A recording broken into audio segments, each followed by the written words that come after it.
नमस्कार मैत्रिणींनो, साचीज मॉम किचनमध्ये आपले स्वागत आहे। तुम्हाला तर माहितीच असेल की कोल्ड्रिंकमध्ये कॅफेन असते जे शरीरासाठी खूप घातक असते। त्याला पर्याय म्हणून आज आपण कैरीचे पन्हे बनवणार आहोत। कैरीमध्ये अँटीऑक्सिडंट, फायबर, विटॅमिन हे भरपूर प्रमाणात असतं। रक्तातील साखरेचं प्रमाणही कमी करते। यामध्ये विटॅमिन ए, विटॅमिन सी असल्यामुळे त्वचेला चमकदार बनवतात। इतरही खूप फायदे असतात। उन्हाळ्याच्या दिवसात कैरी गुणकारी असल्यामुळे आपल्या शरीराला थंडावा देते। तुम्ही जर माझ्या चॅनलवर नवीन असाल तर माझ्या चॅनलला लाईक करा, शेअर करा, सबस्क्राईब करा। चला तर मग जास्त वेळ न घालवता रेसिपीला सुरुवात करूया। साहित्य पाहूया। एक तोतापुरी कैरी घेतलेली आहे मी। ही पावशेरच्या प्रमाणापेक्षा थोडीशी जास्त आहे। एक वाटी गूळ घेतलेला आहे मी। पाव चमचा वेलची पूड घेतलेली आहे, घरी तयार केलेली आहे ती। हे पाव चमचा जिरे पावडर आहे, पाव चमचा बडीशेप आहे, पाव चमच्यापेक्षा थोडीशी कमी काळी मिरी पावडर घेतलेली आहे, अर्धा चमचा काळे मीठ घेतलेलं आहे आणि थोडीशी पुदिन्याची पानं घेतलेली आहे। कैरी छान स्वच्छ मी धुवून घेतलेली आहे। देठाकडील भाग मी काढून घेतलेला आहे।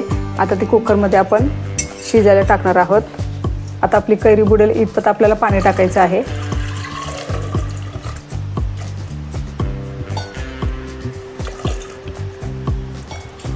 कैरी मोठी आहे त्यामुळे मी 3-4 शिट्ट्या घेणार आहे। तुमच्या कैरी छोट्या असेल तर तुम्ही फक्त 2च शिट्ट्या घेतल्या तरी सुद्धा चालू शकेल।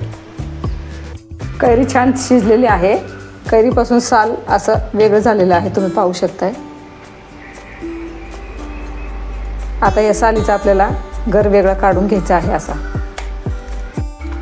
गरम असतानाच आपल्याला गर काढून घ्यायचा आहे।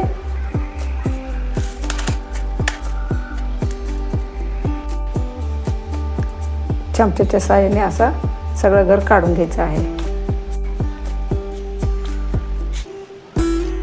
आपल्या कैरीचा सगळा गर काढून झालेला आहे। आता हे टाकून द्यायचं आहे। आता आपल्याला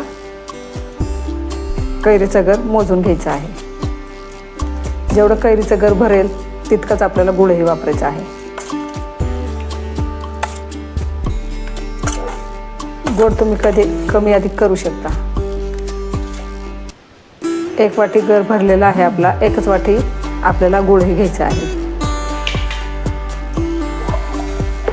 आता हा गर आपण मिक्सरमध्ये टाकूया।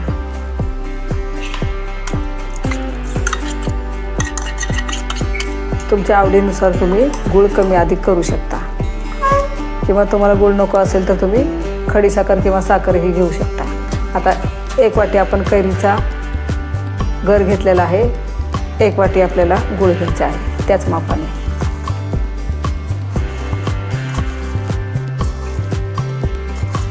गुळ तसा गरम असतो पण कैरीच्या पन्ह्याला गुळ टाकल्यामुळे चव छान येते, त्यामुळे मी गुळ वापरलेला आहे। 1 वाटी गुळ टाकायचा आहे।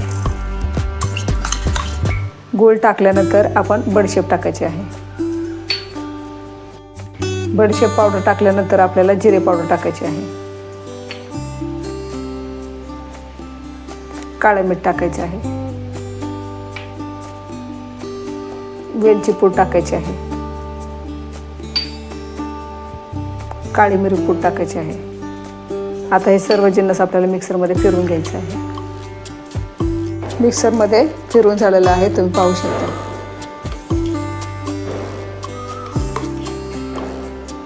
आता हे आपण एखाद्या काचेच्या बाटलीत किंवा एखाद्या डब्यामध्ये स्टोअर करून ठेवायचं आहे।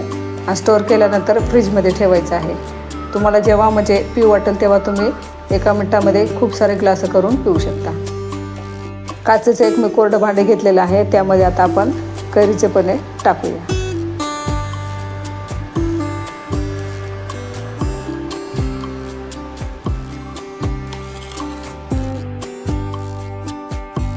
अर्धा चमचा मी काश्मीर मिरची पावडर घेतलेली आहे। ती अजिबात तिखट नाही, फक्त कलर आहे। आणि पाव चमचा मी काळे मीठ घेतलेलं आहे। हे दोन्ही मिक्स करून घ्यायचं आहे। ग्लासाच्या कडांना थोडंसं पाणी लावून घेतलेलं आहे। आता याच्यावरती असा ग्लास ठेवायचा आहे।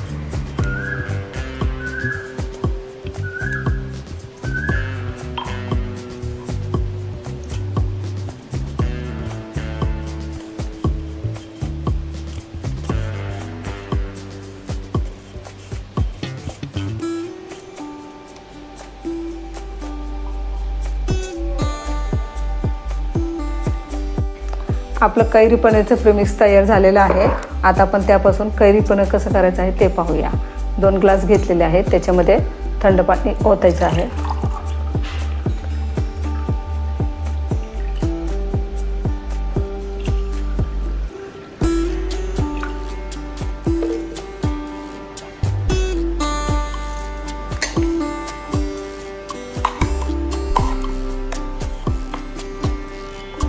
दोन चमचे कैरीचं पनीरचं प्रीमिक्स आहे ते टाकायचं आहे।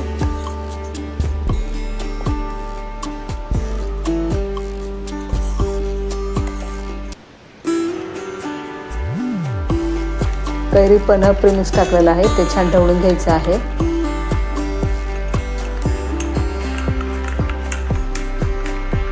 दोन आईस क्यूब टाकायचे आहेत।